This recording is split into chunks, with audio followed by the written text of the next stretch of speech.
ఆ లెక్కలోనే పెద్ద బొక్క ఉంది. ఏంటా ఒక సిగ్నల్ దగ్గర వెయిట్ చేస్తుంటే ఆ ట్రైన్ క్రాసింగ్ దాటడానికి అడిగితే చచ్చిపో, కానీ లెక్క చేసి మీ నాన్నతో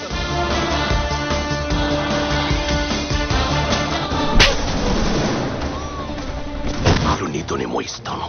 నీ భుజాలు బలంగా ఉంటాయి. Halo sahabat, Assalamualaikum. Semoga sehat selalu dan senantiasa berbahagia. Terima kasih ya udah subscribe dan menyimak video-video LK21 Revive. Semoga Tuhan Yang Maha Esa selalu memberikan rezeki yang berkah dan berlimpah ruah untuk sahabat semua. Nah, kita sapa-sapa dulu nih penonton setia LK21 Revive. Terima kasih buat Putu Kusuma dari Bali, Nika Piki dari Kalimantan, Andi Permadi dari Cilacap, Naila dari Kalimantan Selatan, Ia Rosista, Hilman dari Lombok, FF Official dari Kendari, Nurhani dari Pandeglang, Giselia Mon dari NTT, Dede Om Official. Dan buat teman-teman semua yang belum Mimin sapa nanti di next video ya, soalnya Mimin nyebutnya dari urutan yang paling bawah. Pasti nanti Mimin sapa kok, tetap pantengin terus LK21 Revive pokoknya ya. Dan selamat menjalankan ibadah puasa buat teman-teman semua yang menjalankannya. Oke, kali ini LK21 Revive akan membawakan sebuah alur cerita film yang berjudul Julai. Bagaimana keseruan filmnya? Nggak perlu basa-basi lagi, ini dia alur ceritanya.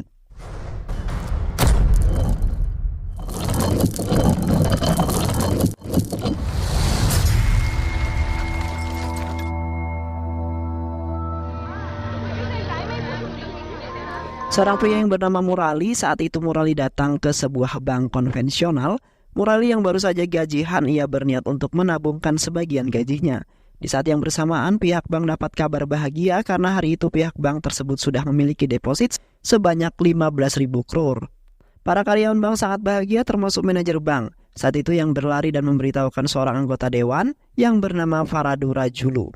Yang mana si Farada ini merupakan anggota dewan dan sekaligus menjabat sebagai pimpinan bank tersebut. Mendengar hal itu tentu saja Farada sangat senang. Farada yang korup dan gila harta tentu sangat ingin menguasai semua uang tersebut. Bahkan setelah mendapatkan kabar, Farada langsung menyusun sebuah rencana untuk merampok bank itu. Ia bekerja sama dengan preman yang ahli dalam permalingan dan preman itu dipimpin oleh seorang pria yang bernama Bitu. Bitu juga punya seorang pacar yang bernama Pilu. Sementara itu di sebuah daerah Mumbai, kita akan diperlihatkan dengan seorang pria yang tampan dan juga gagah yang bernama Ravinda Narayan. Di mana si Narayan ini berprofesi sebagai pengacara atau bahasa kerennya pengangguran banyak acara. Karena hal itu juga ia selalu jadi bahan omongan orang tuanya. Bahkan sampai jadi bahan omongan tetangganya juga loh. Meski demikian, ia merupakan orang yang sangat cerdas dan ternyata si Ravinda ini merupakan anaknya Murali. Ia di Mumbai bersama kedua orang tuanya dan satu adik perempuan yang bernama Priya. Murali sering memarahi Ravinda karena sudah bertahun-tahun Ravinda ini menganggur dan hanya bisa jadi beban keluarganya. Dan setiap hari Murali selalu mengomel-ngomel kepada Ravinda hingga pada suatu hari si Ravinda ini merasa jengkel kepada ayahnya. Karena selalu menyinggung dirinya yang hanya seorang pengangguran. Ravinda yang kesal pun langsung membantah semua tudingan yang diberikan oleh ayahnya.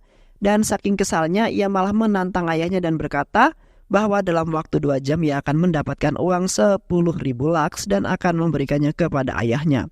Mendengar hal tersebut Murali nampak tertawa sampai mengejeknya, dari mana kamu dapat uang sebanyak itu? Sedangkan kerjaan kamu aja cuma pengangguran, karena uang segitu sama dengan penghasilan dirimu selama 4 tahun kerja, ungkap Murali. Mendengar hal tersebut Ravinda semakin dibuat kesal, akan tetapi saat itu ibunya mencoba menasehati Ravinda. Akan tetapi Ravinda tak memperdulikannya. Hari itu Ravinda pun memutuskan untuk keluar rumah dan mencari cara bagaimana dirinya bisa mendapatkan uang tersebut hanya dengan waktu 2 jam saja. Saat Ravinda sedang menunggu ojol lewat, di waktu yang sama ada seorang pria yang akan menaiki mobil. Saat itu juga Ravinda kemudian memberanikan diri untuk meminta diberikan tumpangan. Beruntungnya pria itu mau memberikannya tumpangan. Dan ternyata mobil itu adalah mobil milik Bitu and the Gang yang bersiap untuk merampok bank. Di dalam mobil mereka saling berbincang. Terlihat suasana di dalam mobil yang menegangkan, akan tetapi Ravinda yang tak tahu apa-apa, ia kemudian mencoba mencairkan suasana. Meski dirinya sedikit curiga dengan semua orang yang ada di dalam mobil, singkat cerita, Ravinda pun kemudian sampai di tempat tujuan. Di mana malam itu ia masuk ke tempat perjudian. Sesampainya di sana, Ravinda langsung memasang taruhan untuk mendapatkan uang 10.000 laks. Tak berselang lama terdengar suara sirine mobil polisi. Mereka yang panik pun berusaha untuk menyembunyikan barang-barang bukti. Saat itu seorang kepala polisi yang bernama Raja Manikam, ia bertanya kepada para pengunjung tempat tersebut karena ia mendapatkan laporan kalau tempat itu sering digunakan untuk sebuah perjudian ilegal. Akan tetapi saat itu mereka membantahnya, akan tetapi para polisi tak percaya begitu saja. Saat itu juga para polisi langsung menggeledah semua tempat di barat tersebut hingga pada akhirnya para polisi pun menemukan bukti beberapa uang tunai yang mereka gunakan untuk taruhan. Dan saat itu si Rafinda ini malah tertawa. "Apa yang kamu tertawakan?" ungkap Manikam. Saat itu Rafinda pun menjelaskan bahwa kenapa polisi harus sibuk dengan hal yang kecil seperti ini, padahal ada hal yang lebih besar yang harus mereka tangani di luar sana. Rafinda juga berkata, jika saat di tengah perjalanan menuju tempat ini, ia bertemu dengan sekelompok orang di dalam mobil yang ditumpangi dirinya. Dan saat di mobil tersebut banyak peralatan yang tidak biasa seperti senapan alat las dan lain-lain. Semua orang yang berada dalam mobil tersebut terlihat sangat tegang. Dirinya yakin jika orang tersebut berencana untuk merampok sebuah bank di daerah tersebut. Awalnya polisi itu mempercayainya, tapi Rafinda mencoba meyakinkan para polisi tersebut. Dan untuk membuktikan analisanya, Manikam beserta seluruh anak buahnya dan juga Rafinda pergi ke bank yang Rafinda maksud. Siapa tahu kan Rafinda ini bohong. Kalau dia bohong kan nanti bisa langsung ditangkap, ungkap Manikam. Namun dugaan yang diucapkan oleh Rafinda benar-benar terjadi karena saat itu Bitu and the gang sedang berusaha untuk membobol pagar kawat yang salah satu sisi bank.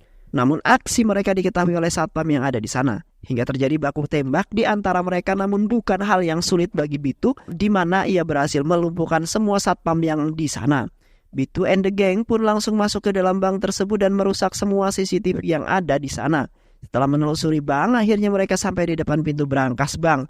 Mereka mencoba membobol berangkas itu, namun karena tingkat keamanan yang sangat tinggi membuat mereka semua kesulitan membuka berangkas tersebut.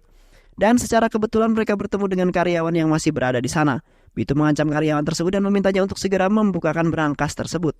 Tak butuh waktu lama, akhirnya mereka pun berhasil membuka berangkas yang dipenuhi banyak uang. Tetapi saat itu Bitu yang serakah, ia tentu tak ingin membagikan uang itu kepada orang lain. Ia ingin menguasai semua uang itu sendirian. Saat itu juga si Bitu ini langsung menghabisi semua anak buahnya dengan sangat brutal. Hingga mereka semua tewas. Dan setelah itu Bitu memindahkan uang tersebut ke sebuah truk. Namun sialnya saat mereka semua akan kabur, mereka malah bertemu dengan Rafinda bersama para polisi. Dan semua orang yang diucapkan oleh Rafinda memang benar-benar terjadi. Saat itu Rafinda mencoba menghentikan Bitu dan beberapa anak buahnya yang tersisa. Akan tetapi Rafinda yang jago gelut bukanlah tandingan mereka. Rafinda dapat dengan mudah menghabisi mereka semua. Sementara itu Bitu yang melihat sahabat baiknya meninggoy, saat itu juga Bitu mencoba menembak Rafinda. Tetapi saat itu Manikam dapat di waktu yang tepat, ia langsung menabrak Bitu hingga terpental. Pada akhirnya polisi pun berhasil menangkap Bitu dan juga mengamankannya. Karena hal tersebut akhirnya Rafinda pun terbebas dari tuduhan polisi. Para polisi sangat berterima kasih karena telah membantu mereka untuk menggagalkan pencurian yang dilakukan Bitu. Sehingga cerita keesokan malamnya saat itu Bitu akan dipindahkan ke penjara lain di Mumbai. Akan tetapi saat tengah di perjalanan mobil polisi yang membawa Bitu tiba-tiba dicegat oleh sebuah mobil mana. Ternyata itu adalah ulah Pilu, pacarnya Bitu.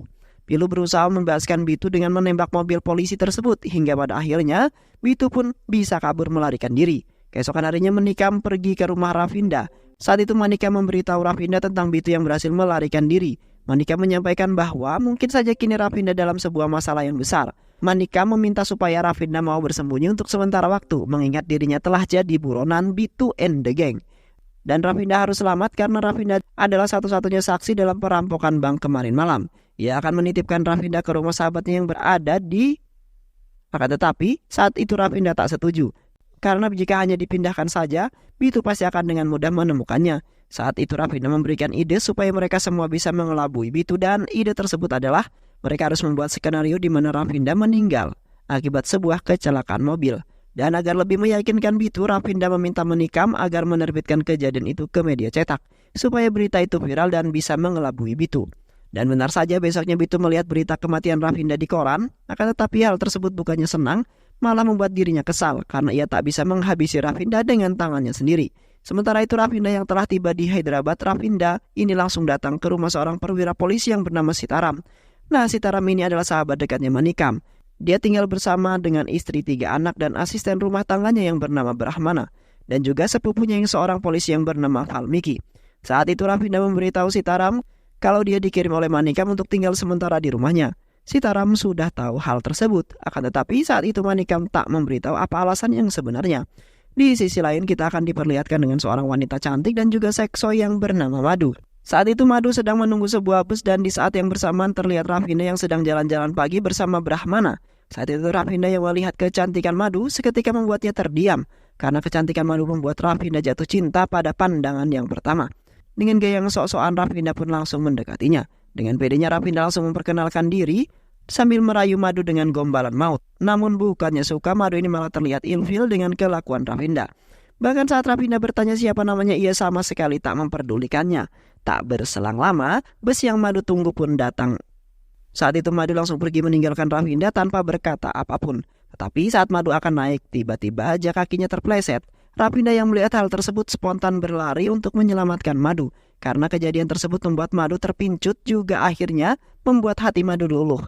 Madu pun langsung memperkenalkan dirinya kepada Rafinda dan siapa sangka sejak kejadian tersebut justru membuat hubungan mereka berdua semakin dekat. Sementara itu di kota Mumbai terlihat para pendemo sedang melakukan aksinya di depan bank yang saat itu jadi target pencurian. Saat itu para nasabah yang menuntut pihak bank agar mereka segera mengembalikan semua uang yang mereka simpan di bank itu. Manika pun mengambil tindakan dan mencoba menenangkan para pendemo sambil berkata bahwa dirinya akan segera menyelidiki kasus perampokan tersebut dengan mengandalkan bukti CCTV yang terpasang di setiap sudut kota dan akan segera menangkap pelaku perampokan. Di sisi lain, Bitu yang sedang berada di rumah Menteri Parada, Bitu meminta supaya dibuatkan paspor palsu untuk bersembunyi karena saat ini dirinya telah menjadi seorang buronan para polisi. Saat itu juga Parada langsung menelpon salah satu agen korup yang biasa dia panggil Travel Murti. Dan ternyata si Madu ini bekerja di perusahaan milik Murti. Saat itu Madu ditelepon oleh bosnya dan meminta Madu untuk bertemu dan mengambil beberapa berkas pembuatan paspor.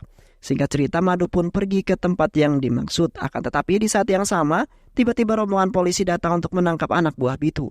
Dan ternyata pria tersebut adalah anak buah Bitu. Saat itu dia berusaha untuk kabur melarikan diri dan saat para polisi berhasil mengepung pria tersebut, ia malah menyandra seorang bocil.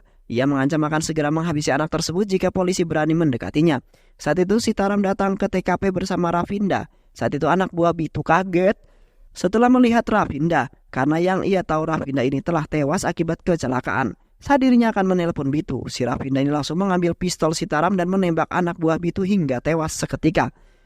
Singkat cerita, besoknya Rafinda datang ke kantor Sitaram. Saat itu Rafinda melihat beberapa anak buah Travel Murti yang sedang di kantor polisi. Rafinda yang mengenali para preman langsung menghajar mereka semua hingga mereka semua babak belur. Karena Rafinda ini sangat membenci kejahatan dan ia suka gemes pengen nonjok kalau ada orang jahat. Kemudian Rafinda masuk ke ruangan Sitaram dan saat itu melihat foto Bitu di meja kerjanya. Saat itu Rafinda pun menceritakan tentang Bitu pada Sitaram. Mendengar hal tersebut membuat Sitaram kaget dong. Ia tak menyangka kalau Rafinda adalah saksi dalam perampokan dan akhirnya Sitaram sadar alasan kenapa Manika menitipkan Rafinda kepada Sitaram. Tak berselang lama, Sitaram mendapatkan telepon dari atasannya untuk menghentikan kasus yang melibatkan Murti karena Murti tak bersalah. Akan tetapi, saat itu Rafinda yakin kalau si Murti bekerja sama dengan Bitu dan untuk membuktikannya, Rafinda harus masuk ke kantor Murti untuk mencari tahu apa hubungan Murti dengan Bitu. Dan supaya Rafinda bisa masuk dan mencari tahu hubungan Rafinda dengan Bitu, ia harus mendapatkan ID card milik Madu. Karena itu satu-satunya akses ia bisa masuk ke kantor Murti. Keesokan harinya, Rafinda pergi menemui Madu dan mendapatkan ID card miliknya. Untuk mengelabui Madu, ia mengajak Madu jalan-jalan. Dan saat Madu mulai lengah, si Rafinda pun langsung mengambil ID card milik Madu. Setelah mendapatkan akses utama malam harinya, Rafinda and the gang menyelinap masuk ke kantor Murti. Setelah itu mereka pun langsung memeriksa laptop milik Madu dan akhirnya mereka mengetahui ternyata si Bitu itu membuat paspor dan akan pergi ke Dubai untuk bersembunyi lewat jalur Mumbai besok pagi. Setelah mengetahui hal tersebut, besoknya Sitaram pun langsung menyerahkan semua anak buahnya untuk mengawasi Murti. Dan benar saja ternyata hari itu Bitu datang ke kantor Murti untuk mengambil paspor miliknya dengan menyamar sebagai kurir pizza.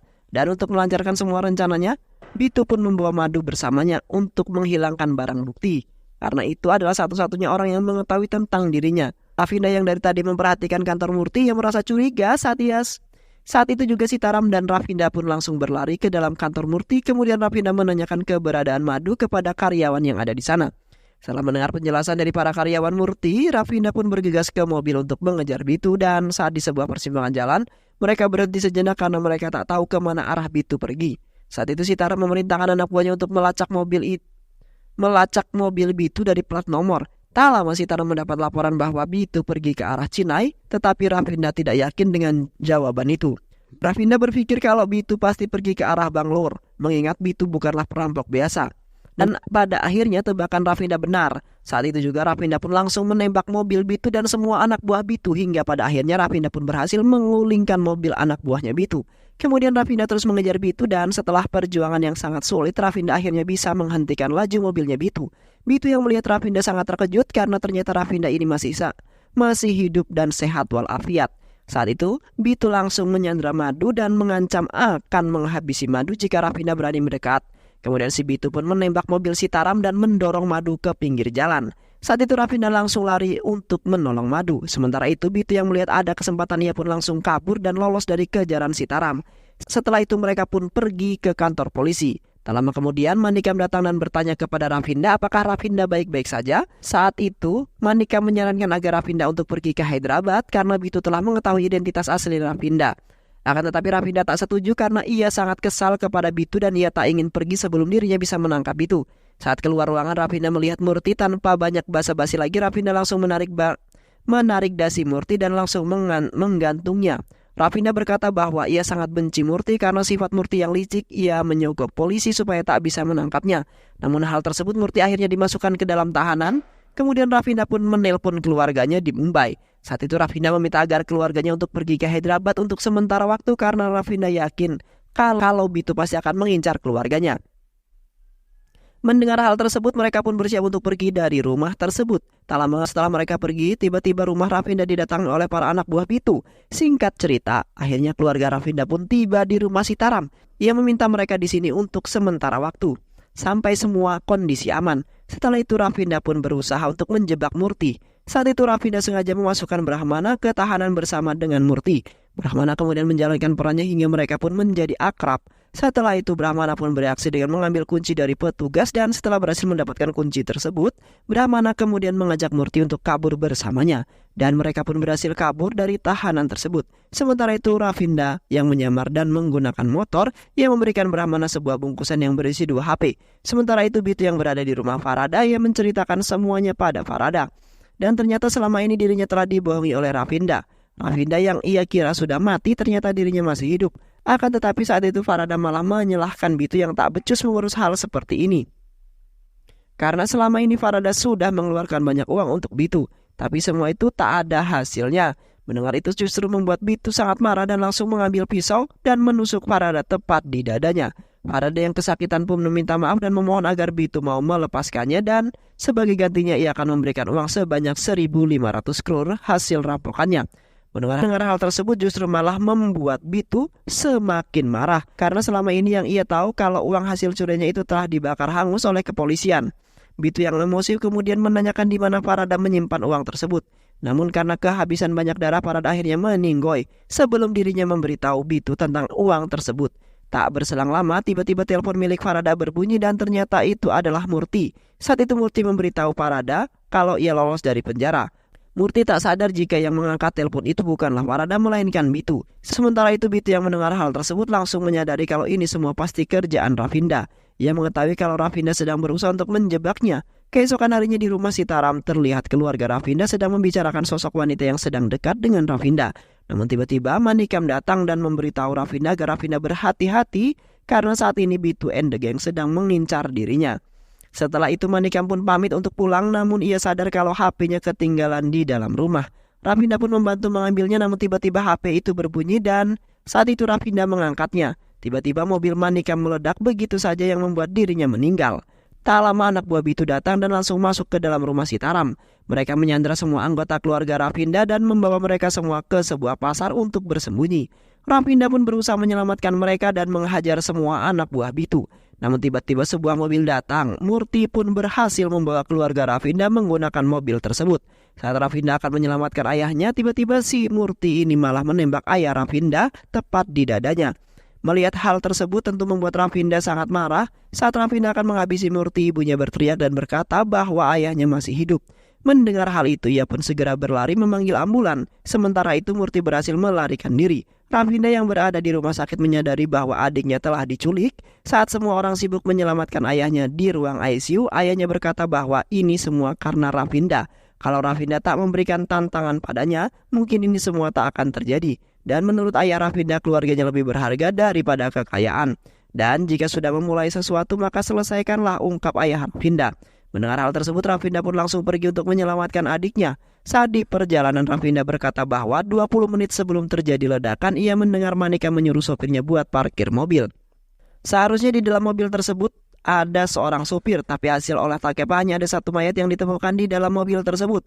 Rafinda juga mendengar percakapannya jika saat itu Manika menelpon Farada, sedangkan Farada sudah meninggal sebelum ledakan itu terjadi. Rafinda curiga kalau Manika mengetahui uang hasil perampokan yang disimpan di tempat pembuangan sampah. Kemudian Manika bertemu dengan Farada untuk mengatur pembagian uangnya. Selanjutnya uang mereka kuasai. Mereka kemudian berusaha untuk menjebloskan Bitu ke dalam penjara karena Bitu kabur, jadi semua rencana mereka selama ini gagal dan Rafinda mengambil kesimpulan kalau Manika pasti bekerja sama dengan Farada. Itulah alasan kenapa Bitu menghabisi Farada. Sedangkan Bitu sengaja membiarkan Manika hidup karena cuma tinggal dia yang tahu di mana uang itu disimpan. Kemudian Rafinda pun langsung mencari keberadaan Murti hingga pada akhirnya ia pun kemudian berhasil menemukannya. Murti yang melihat keberadaan Rafinda ia langsung terkejut dengan sigap. Rafinda pun langsung mengejar Murti. Sementara itu Bitu dan Manika melakukan pertemuan di gudang di mana uang itu disimpan. Mereka berniat untuk membagi dua uang tersebut, akan tetapi saat itu Bitu bersikap licik dan saat itu juga Bitu malah membunuh Manika di tempat tersebut. Kemudian Bitu memerintahkan anak buahnya untuk membawa 3 kontainer dan salah satu kontainer diisi dengan uang hasil rampokan mereka semua. Serta ia berusaha untuk kabur ke luar negeri menggunakan kapal dari pelabuhan. Rafinda yang menyadari hal tersebut, ia langsung mengejar mereka semua menggunakan helikopter. Sitaram bingung siapa yang akan mengendarai helikopter itu. Saat itu Rafinda teringat dengan ucapan Sitaram yang mengatakan kalau calon menantunya adalah seorang pilot. Akhirnya Sitaram menemui calon menantunya. Setelah itu mereka pun akhirnya pergi dari Hyderabad dan singkat cerita mereka pun sampai di tempat yang mereka tuju. Saat itu Sitaram melihat ada 3 kontainer dan hanya salah satu kontainer yang berisi uang. Sitaram meminta saran pada Rafinda tentang kontainer mana yang berisi uang. Dan dengan kecerdasan Rafinda pun langsung mengetahuinya. Setelah itu mereka pun pergi menggunakan mobil yang ia curi. Sementara itu Sitaram terus memantau dari helikopter. Rafinda terus berusaha mencari cara supaya dirinya bisa menghentikan truk itu sebelum sampai di bandara. Tak lama kemudian ia mendapatkan sebuah ide. Kemudian Rafinda pun menelpon teman-temannya yang ada di Visaka Patam dan memerintahkan mereka untuk membantunya dengan membunyikan bel sekolah. Setelah itu Rafinda meminta temannya untuk menyiram orang yang ada di depannya hingga terjadilah sebuah pertarungan. Sementara itu Rafinda yang cerdas, ia mengingat jika anak buahnya itu memiliki kebiasaan mendengarkan radio. Kemudian Rafinda menghubungi temannya yang kebetulan seorang penyiar radio di tempat itu. Ia memintanya untuk mengatakan ada kemacetan di jalan layang yang menuju pelabuhan. Dan usaha Rafinda pun kembali berhasil yang membuat mereka berhenti di depan para demonstran yang tak lain adalah nasabah bank yang kehilangan uang mereka. Merasa kontainer sudah berhenti, anak buah Bitu yang di dalam kontainer dengan spontan membukanya. Ia mengira sudah sampai di pelabuhan. Di saat yang sama para pendemo melihat sesuatu yang tak beres. Kemudian para pendemo itu langsung menyerbu kontainer tersebut dan menghajar semua anak buah Bitu.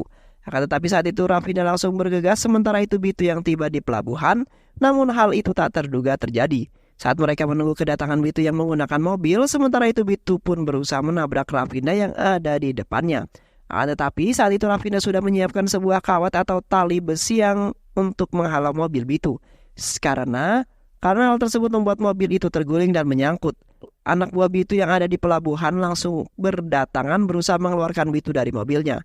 Akan tetapi semuanya sia-sia karena pada akhirnya si Bitu ini ditembak oleh Sitaram hingga akhirnya meninggal. Setelah itu Rafinda langsung mencari keberadaan adiknya. Dari helikopter terlihat adiknya disandra oleh kekasihnya Bitu. Dengan kecerdikannya Rafinda pun langsung berhasil mengambil kain sari dan menarik adiknya, menukar adiknya dengan Sitaram.